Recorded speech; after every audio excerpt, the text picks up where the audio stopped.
You're listening to Design Between the Lines, the only design and home furnishings podcast where we talk with the movers and shakers, industry innovators, and lifetime legends of the home furnishings industry. It's here that I get a chance to sit and chat with the influencers shaping the industry into what it is today. This episode of Design Between the Lines is brought to you by Strictly Santi, award-winning designer David Santiago's trademark brand, known for a clear, distinct vision that transcends from residential to hospitality design. David's unique and custom upholstered furniture, lighting, and wall coverings have his signature touch of color and graphic element. His collections are made to order and available through strictlysanti.com, American Brass and Crystal, and Bijou wall coverings. Embrace the unexpected and get ready to be Santified. Today we welcome Shaun Melvin, an illustrious force in the design world today. Currently the Vice President of Design and Product Development for Jonathan Charles Furniture, Shaun has successfully directed venerable collections which have been featured in publications such as Ella Decor, Architectural Digest, and the World of Interiors. Coupled with the myriad of honors received by his team, including 8 Pinnacle Award nominations, Shaun has undoubtedly cemented his mark on this industry. Shaun, welcome to Design Between the Lines. Well, thank you, John. It's rare that I hear the words illustrious and Shaun Melvin in the same sentence, so I appreciate that. Yeah. Well, as a member of the International Society of Furniture Designers, I also welcome you. So thank you for being here on that and supporting the organization and young people joining it. I want to take you kind of back in the day for you, when you were a young kid trying to figure out, what do I want to do with my life? What direction do I want to go? Tell me a little bit about your educational background to start with. Oh, certainly, yes. Well, I grew up in the Midwest, just outside of Kansas City. I can tell by your Southern accent. Well, thank you, yes. And it started with the simple fact that I like to draw. I spent a lot of time drawing in high school and took whatever art classes were available each semester. So when it came time to think about college, I took a look at the Kansas City Art Institute. They had a good reputation for illustration, a very strong department that was funded in part by Hallmark, who drew a lot of graphic designers and illustrators. Just a nobody company. Yes, exactly. A small Midwest upstart. Right. So, I diligently put together a portfolio and went up to apply for the program. And the head of the illustration department, I believe his name was Jack Liu, sat quietly and watched my presentation and was very polite. And at the end of it, he said, Shaun, you can draw, but he goes, you don't really talk like an illustrator. He goes, I think you might be a product designer. So that was his very nice way of shuffling me into another department. So he encouraged me to take a few electives the first semester. I took illustration, but also took product design and history and graphic design. And he was correct. My first product class was a furniture design class. And it seemed very natural. It seemed like that's what I should be doing. So that's how it all started. And fortunately, that class had a guest professor, which was Patrick Nagar. And Patrick was then and still is one of the preeminent furniture designers in Europe. So I went straight from being on a farm in rural Missouri to sitting in a room with Patrick Nagar, critiquing my work and coaching me. So it was a nice start. Wow. Yeah. Well, and you had a professor named Roger Kraft? Yes, Roger Kraft. Now, Roger was an architect in Kansas City, very well respected. And Roger was another, I think, important touchstone for me because Roger was very much a historian as well as an architect. Mm-hmm. So he would teach design history classes at the school. And Roger is the type of guy that, in addition to running a practice, he would buy a book every week and read it. Wow. So he would come to class very well versed in different eras of design, both architectural and furniture design. And so I look to him as an important touchstone in the beginning to help me build that foundation. Awesome. Well, were there any other early mentors or folks that inspired you in this time of your life? Yes, absolutely. Well, because the Art Institute had a very large endowment from Hallmark, they would actually bring in guest professors every semester. So my first graphic design class was taught by April Greiman from California. They brought in Bill Mogridge one semester, co-founder of IDEO for product design. Had Tucker V. Meister as an instructor one semester. So, and of course at the time I just assumed all curriculums were like this. You just show up and they just parade all these celebrities in to help you, with your work, help you develop your aesthetic. Wow. But in retrospect, it was an incredible opportunity and one I'm very grateful for.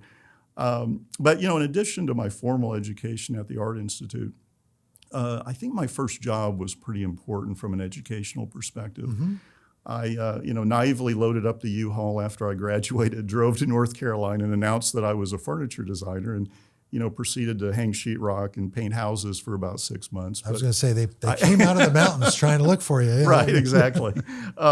So it was humbling in the beginning, but I did land a position with a little company in Hickory called HBF, stands for Hickory Business Furniture. And again, just kind of stumbled into a wonderful educational opportunity. They still had their primary factory in Hickory. So I was working with third, fourth generation craftspeople, there every day. My office was right in the middle of the plant, so if I drew something incorrectly, someone would be knocking on my door. They knew where you were. Yeah, exactly. But from an educational standpoint, again, it's very good because it gives you, positive and negative reinforcement, along the way.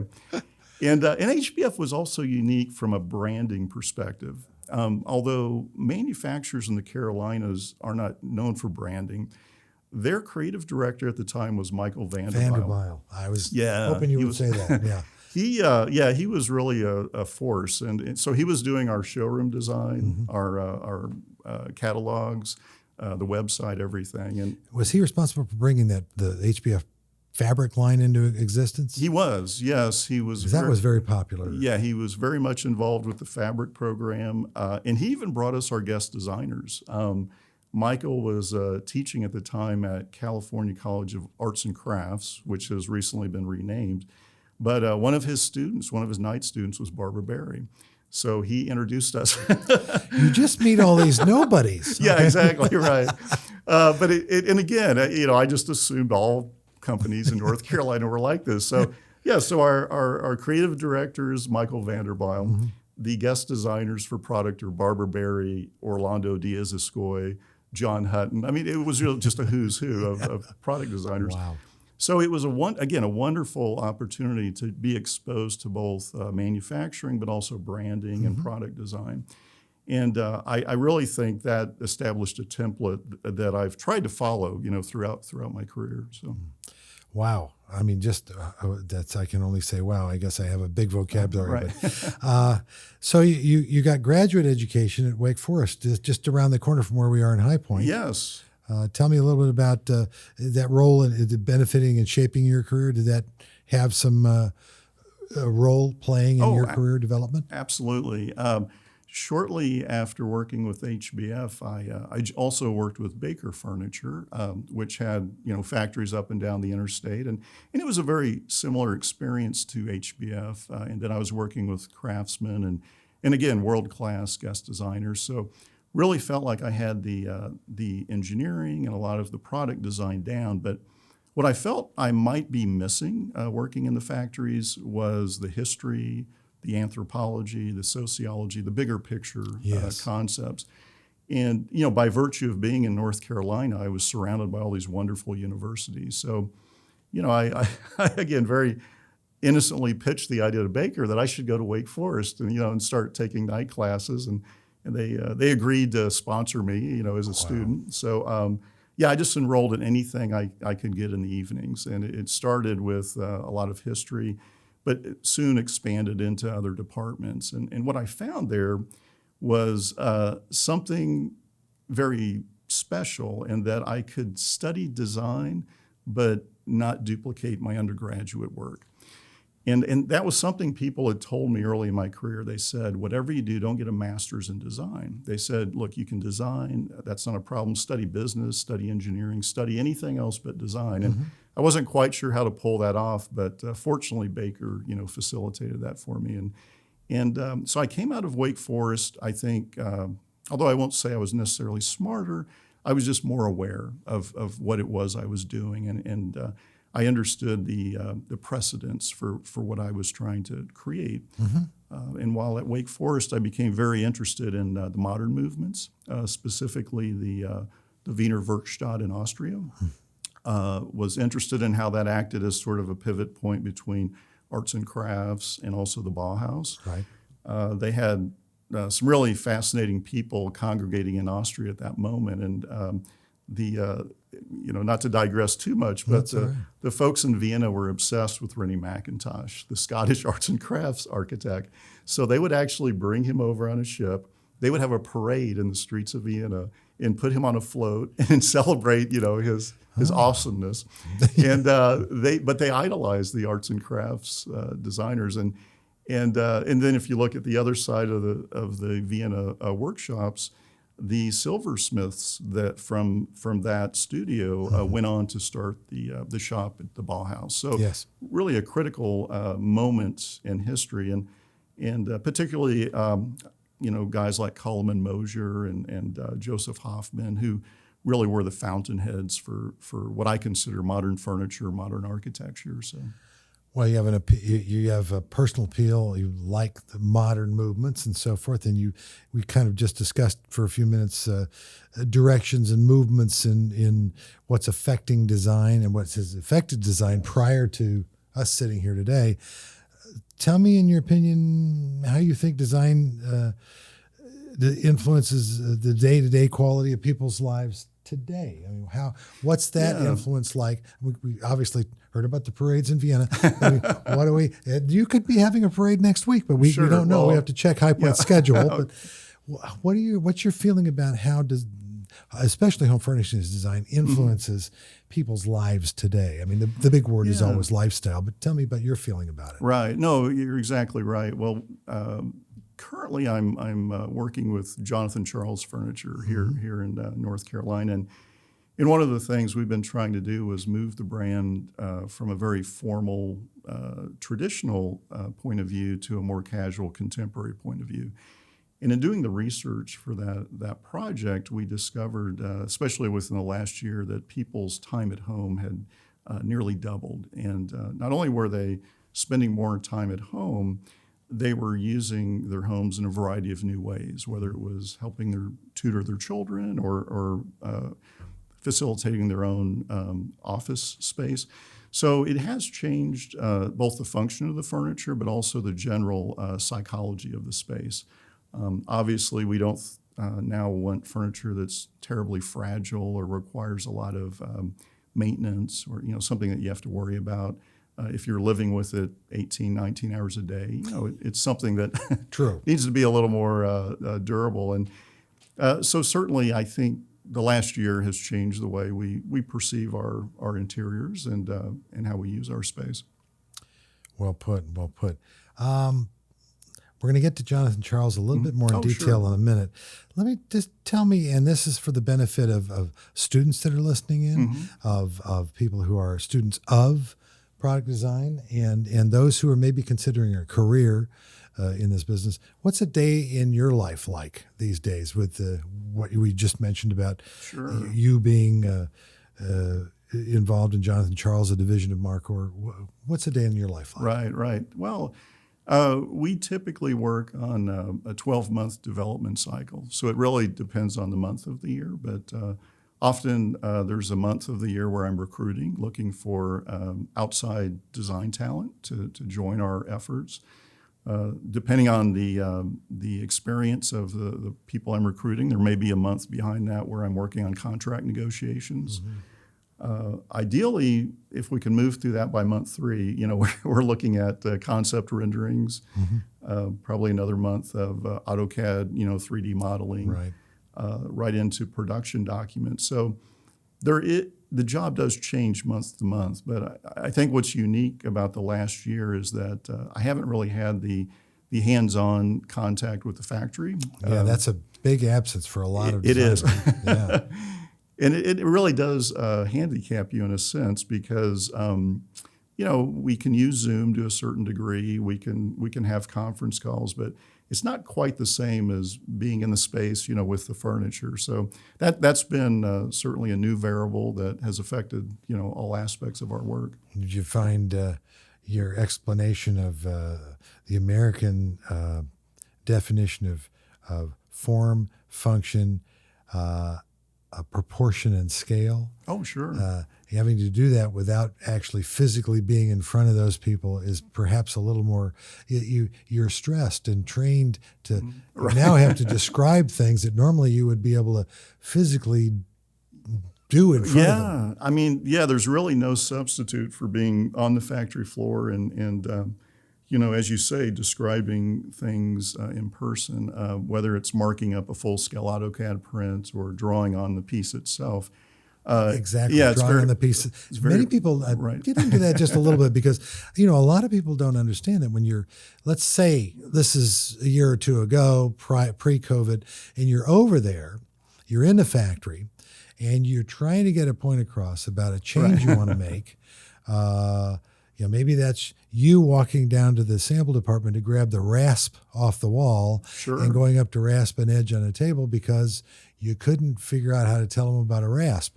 But I mean, talk about this when you actually are drawing on a piece and making a change. What about that? No, this is a very good point for younger designers who maybe haven't worked with a large factory before. Historically, I would hop in my car, drive down the highway to Baker plant number 4 and just talk to the guys. But now, you're looking at probably an 18-hour flight to Hong Kong, a little bit of a layover, maybe another 6 hours to Vietnam, another couple hours in the car to get to the factory. And when you get there, there might be, 1,000 people in the plant, but maybe only 20 or 30 are comfortable speaking English. So you have to learn other ways to communicate. And it really becomes a challenge, not only on form, but on finish. Finish is a highly subjective topic. And it's really something that you have to have the right lighting conditions, the right everything, to make that work. And often, in Vietnam, you're in the jungle, you're outdoors. I mean, it's an aircraft hangar with no walls. And on a cloudy day, it looks one way. On a sunny day, it looks another way. So you have to really not fight that, but embrace it and try to find other ways to work.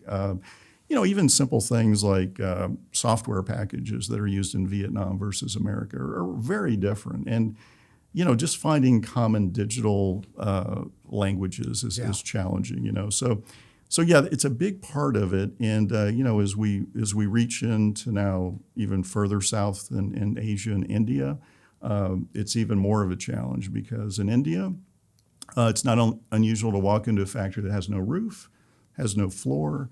The folks are sitting on the dirt with no shoes, no safety equipment. It's a very different experience than being in an OSHA certified factory here in the Carolinas. True. Very true. I was thinking about that. You were talking, we talked earlier about, really what's a day in your life like. Oh, sure. What about staying ahead of the design curve? What keeps you energized to do that? Because you're basically a repositioning, as you said earlier, a brand. Right. And you gotta develop some things in advance with a forethought of the bigger picture. Yeah, exactly where things are moving. And well, it's interesting. A lot of companies throughout the States will focus on their competition. They'll try to snag a copy of their primary competitor's catalog, and they'll go through the catalog, tear it apart, pin it on the wall, and say, okay, here's what brand X is doing. We need something to counter that. I say some companies do that. Actually, most companies work that way. Have a little war room. A big war wall room. and pins. Yeah. The problem with that approach is this. It has a leveling effect on your work because you're always going to be a couple years behind the curve. You're always going to be competing on price, delivery. I mean, if the work looks more or less the same as your competitors, yeah, it really becomes a race to the bottom. You're competing with the wrong tools, in my opinion. Mm-hmm. So as crazy as this sounds, I try not to look at my competitors very often. What I really focus on is the end user. I do whatever I can to get close to the people that are using the furniture.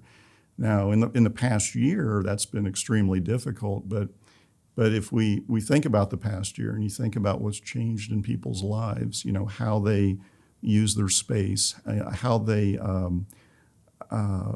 feel psychologically. I've seen studies that say that isolation has, a variety of effects on us. The psychological effects are almost immediate. They happen within a week. Physical effects take a little longer, 2 or 3 weeks. Financial effects take even longer, maybe a month or 2 months.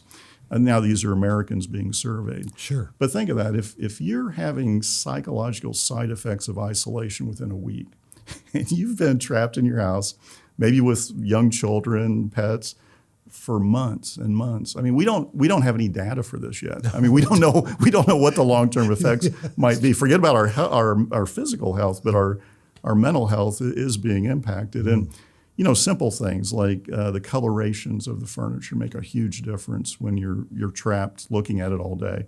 The textures of the furniture become very important. Also, even the scale of it. I mean, if you're living in an urban environment, you don't have a lot of space to start with. Sure. You don't want to be like stumbling around the furniture, again, 18, 19 hours a day. So there's a lot of very subtle things we can do to soften the space, to make it more inviting, more comfortable. And so that's just an example of something we've been looking at very closely in the last year. Well, that's a very good example and up to date. That's kind of what I was looking for. I appreciate that. This is your approach to it, really addressing, in this case, your client needs, and your client happens to be Jonathan Charles, right, your employer, and obviously also the overall corporation, Marcor, and your fit into the structure of the company. How,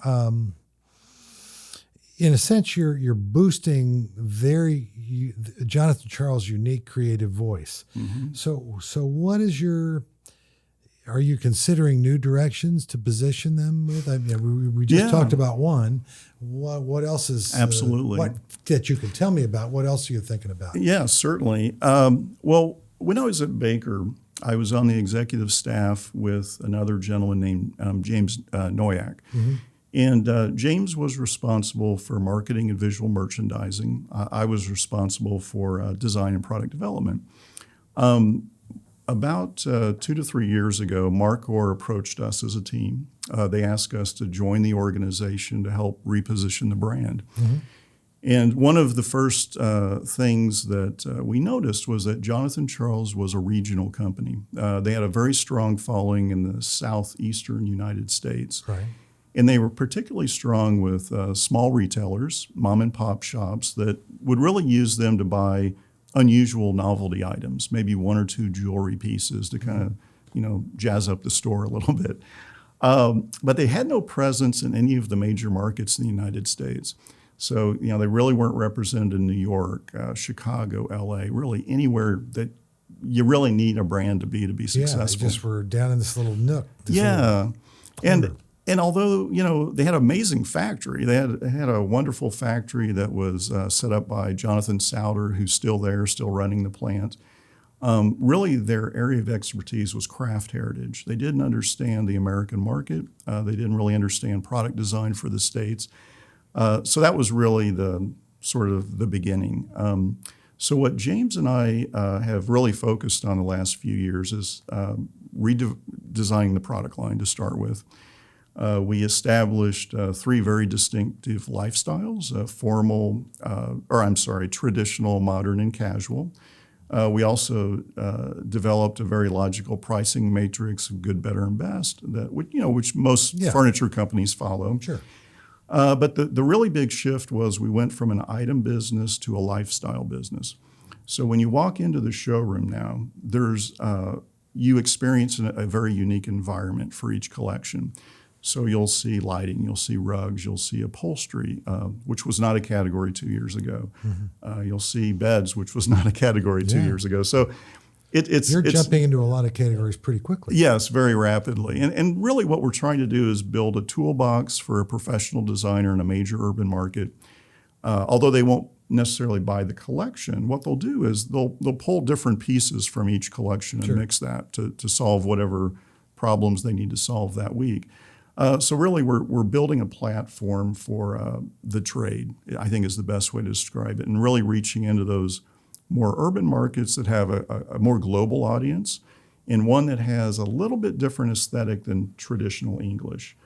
I mean, you'll get a little traditional English here and there, but we're really reaching into mid-century Europe, reaching into Scandinavia. We're looking at different styles that are a little more contemporary and a little more relevant for the market today. And you have a pretty good idea who Ms., Mrs., Mr. Consumer of Jonathan Charles is. I guess you've created a persona in your minds as a team of who you're you want to appeal to. Is that right? Yeah, exactly. That's probably the right way to say it. If you have no business in any of the major markets, you sort of have to make up who your audience might be. Yeah, and then that's who you start researching. That's who you start talking to, whether it's a very strong retailer like Walter E. Smith in Chicago, or whether it's a strong design firm in New York someplace. You really want to start paying attention to what they're doing and what their needs are. And what we found in many cases was that people missed high-end furniture. There's just so few companies left that can do the high-end. Even brands that were high-end 10 years ago are starting to disappear. So people really missed the craft story. They really missed the veneer layups. They missed the hand rub finishes. That brings me to this question. Yes. What's the significance of good storytelling in design? And let's take that from initially, just exactly what I said, to getting that story out to who you want to motivate to buy the product. Yeah, now that's where my creative partner, James, comes into play. James is an expert at marketing. He's an expert at public relations, social media.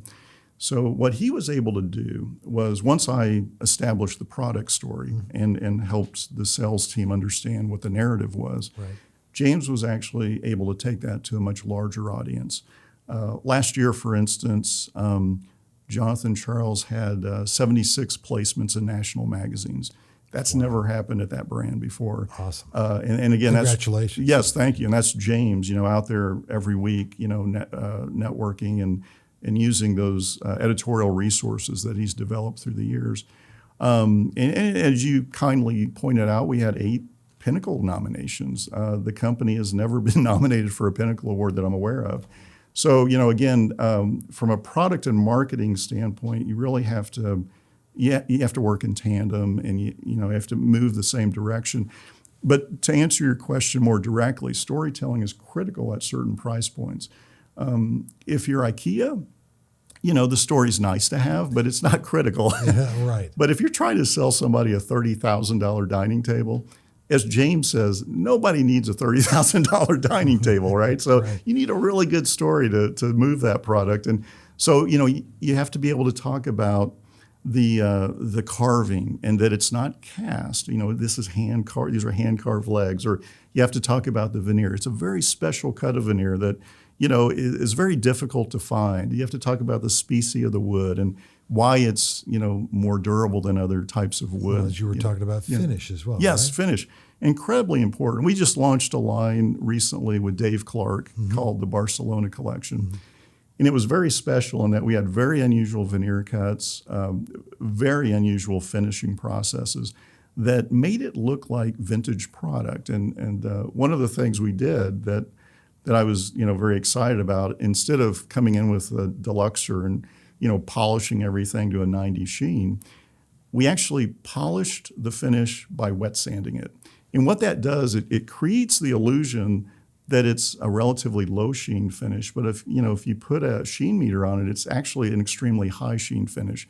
So it's a very unusual illusion that makes the pieces look incredibly It's almost authentic. an old school process that you brought Very, back. I mean, yes. you being a student of Right, furniture right. manufacturing and design, I'm keenly interested in Right. what you've done, and it sounds great. I'm thinking there's a story to tell there as well. Absolutely, yeah. I mean, so because we had a factory that could do almost anything, there was really no reason to put any restrictions on them from a craft perspective. So we started really going through their archive of things that they could do, but maybe clients weren't asking them to do. Sure. And what we found was they had some incredible, historic techniques. Another one was called lacquer eggshell. It really is an ancient finish that goes back to Southern Asia, and Yeah. it's duck eggshells that are laminated to a surface, and then historically they were covered in beeswax, but currently we're using lacquer to duplicate that process. And it's one of the most beautiful surfaces you can imagine. It almost looks like a color-filled painting. It has blues and greens and browns and a really beautiful palette that you don't normally see on like an occasional table, for instance. We also started doing some veneer work in the spirit of the mid-century French. It started to take on the appearance of straw work. Now, straw work has been a little bit overdone in recent history. But so we were doing it with quartered bleached walnut veneers. But so it has this presence of something from the past, but can certainly function in the current era. Durable for a day. Yeah. It's that dichotomy of understanding history but not duplicating it exactly. That's kind of what we're trying to do at Jonathan Charles. Well put. Yeah. That was a nice, concise way to put it. All right, you've had quite a journey in this industry so far. I'm going to ask you always the fun question for my guests to respond to. What would you pick one of your greatest successes? You Sure. fondly remember, and I'm going to use this term instead of your greatest failure. I usually have changed that to either one of your greatest challenges or learning experiences. Oh, yes, absolutely. So let me have one of each if you can remember. Yeah, no, the failures are crystal clear. I have a long list of disasters So have we all. along the way. Yeah. But well, I'll start with the success, start with the good news. Sure. So after HBF, I joined Baker Furniture. Right. Again, wonderful craft capabilities, a phenomenal guest designer lineup. New kid on the block. Yeah, new guy, right, all gung-ho and shiny and new. And so, I'd worked there for a few years. I launched collections with, I believe, Thomas Pheasant, Barbara Berry, Bill Sofield. So I had a very nice understanding of what the factories could do, what the brand could promote and sell. And then there was a hole in the schedule. For some reason, we didn't have a guest designer lined up. So they said, Shaun, do you mind knocking out a collection of your own? So I said, oh, great. Yeah, I'll, again, not realizing what was at risk here. I jumped in and, with this stable of amazing designers. And so I developed a collection called Lexicon. And at the time, I was spending a lot of time in France working on Jacques Garcia's collection. And And, as you know, you're always a little bit jet lagged in France. So I was wide awake in the evenings. So I was on the left bank, just walking around, these cobblestone streets, looking in these windows of these extraordinary antique shops. And it was like modernism from around the world. And it was just the most beautiful stuff. And again, when you see it in person, you really understand it differently. Mm-hmm. So I had all this imagery in my head. And so what I developed was a mid-century European collection. Now, at the time, that was kind of an unusual perspective for Baker. I also, scaled the products in a way that they were maybe for a little bit younger audience, a more urban audience. Sure. And it was one of those collections that just hit right out of the gate. It was, for a while, the most published collection at Baker, had excellent sales, and it really established Baker as having an in-house design department, which a lot of people didn't realize. Led, directly to my a promotion there. And so it was a very nice moment. And I don't know that it was anything to do with that particular collection. It was just that moment in my life where you step out from behind the curtain and you actually design your first collection.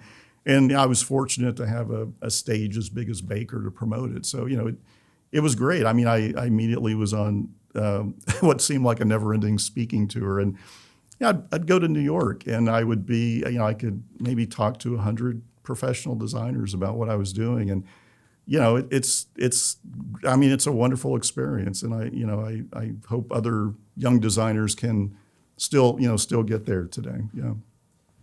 And then after that, we have to say, okay, number one, you're not going to get the corner office with a view of the flagpole on your first day at work. Right. Although you might. You'll probably be asked to take these drawings down the hall. Yeah. And then there'll be one or two times when you swore this would be the greatest success in the world. Yeah. And nobody else found out. Yeah, absolutely. Baker had a really extraordinary finishing guy named John Kiernoff. And John had been there forever, and he had seen, phenomenal disasters and wonderful successes. And John told me something really brilliant. He said, Shaun, he goes, you'll work just as hard on the failures as you will the successes. That's the truth. It doesn't make any sense. It's a lot of variables you have no control over. You have to just read the market the best you can and do your job. And I'll never forget that, because it's true. I saw collections, for very big brands that should have been successful. They had a great guest designer, good factory, big marketing budget, but it just didn't click for some reason. But to your point, for the younger designers, something I would say is be patient. Don't be in any hurry to be on the stage launching your first collection. And I know this takes a lot of patience, but really think of your education as the decade of your 20s. Yeah, you'll graduate from college maybe at 22, but look at that next 8 years as an internship, basically. And just don't worry about your title. Don't worry about the position you have, but pick the company. Work for companies that you think are strong and are parallel with your personal brand, what you want to do. And even if you're stocking stuff in the warehouse, work for that company, because that's the company where you'll learn what you need to learn. And also, if you're still in college, I know that there's classes you have to take to get your degree, but don't limit yourself to the design department. I always encourage students to, take engineering, take business, take psychology, take whatever you can, and befriend people your age in those departments. Because, when you get out of college, you're going to need a network, and you don't want to just know designers. You need to know business people. You need to know engineers. Really try to think of design as a more holistic, activity. Speaking to that and the education side, is there a hole in today's education of product designers that needs to be filled at the educational level that's not being addressed? One of them might be running a studio, the business side of it, which very absolutely. few. Another one that comes to mind is being aware of intellectual property law. Yeah, that's a big one. But are there other slots here that need to be filled by these educators? I think the history of product design could almost be an anthropology class, because if folks really look at design as a reflection of culture, as a reflection of our behavior, that goes all the way back to the beginning of human civilization. And there's objects, tools in particular, that have been with us all the way back to Egypt that we still use today. And to understand why a tool has existed for thousands of years and still serves a purpose is incredibly valuable. It's an important precedent to understand. I'm thinking particularly of the axe, which, by the way, is, it's been used for everything throughout history, from a weapon to, for problem solver. It's an excellent problem solver. If you're going to be stranded in the wilderness for an extended period of time, an axe is an incredibly useful device. Sure. But that's been with us forever, and it's gone through a long evolution. In Europe, for instance, the axe had a long handle, a very light head, because you wanted to get as much, movement as you could when you're chopping down that tree. But when the Europeans came to the States, the forests here were really dense, and you couldn't swing a long handle axe. So the axe became shorter. And they also realized, well, if you sharpen both sides of the axe, you can use it for twice as long, and you don't have to go back to the barn and the grinding wheel. So there's all these interesting things that happen with objects throughout history that reflect where we live, how we behave. And it's so important to understand that. If you're a person that's creating material culture, it's so important to understand those nuances of form and color and You're really, it seems to me, defining what it is that is the experience of home. Yeah. Today versus what it was 200 years ago, 150 Right. years ago in Europe, in the United States, Canada, wherever. In your way of thinking, is investing in this experience of home an idea whose time really has come right now? I mean, really, it's not just the product and so forth, but it's the experience that it will provide. Yeah, it really is more about the experience. And something we've noticed in our research is that millennials in particular are very keen on the idea of experience. So much so, they will not furnish their homes. They will focus on travel and other things that happen outside the home. But again, in the last year, studies are showing us that millennials are buying sofas all of a sudden. They're buying entertainment cabinets all of a sudden. Obviously, desks as well. So, yeah, I think it's important to think of the home as more than a place to sleep. I think it's becoming a place where you spend your waking hours and where you do a variety of things. And I think if the millennials are buying into the experience at home, I think we have to really pay attention to that. The boomers, the Gen Xers still have a few years where they're kind of dominating the market, but yeah, there's new audiences out there. And again, that's something I think for young designers to think about. Whatever you think the world represents today, believe me, it'll change. And whatever skill sets you're getting by on today, you're going to have to learn new skill sets in the future to deal with that, whether it's your aesthetic design skills, your engineering skills, your understanding of the marketplace. It's in constant flux. And that's why that a broad education, a generalist education is so critical to really see things before they get there. Well, I have to tell you, Shaun, it's been a real pleasure to have this conversation with you this afternoon. Certainly. Thank you for being on Design Between the Lines. I wish you tons of success in what's coming your way soon. I appreciate it, and I have to say it's rare that I get to be on a show that I actually watch. So this is kind of a new experience for me. This is like being on the Charlie Rose show, and so this is cool. Yeah. I should be so lucky yes. to have that kind of background. But thank you again for being here. Yeah, absolutely. And much success to you in the future. I appreciate it. Yeah, it's nice to talk. Okay. Thanks. Design Between the Lines is produced by Element Studio with the International Society of Furniture Designers. We record in High Point, North Carolina. To find videos of these podcasts, be sure to subscribe to the International Society of Furniture Designers YouTube channel. To learn more about ISFD, visit isfd.org.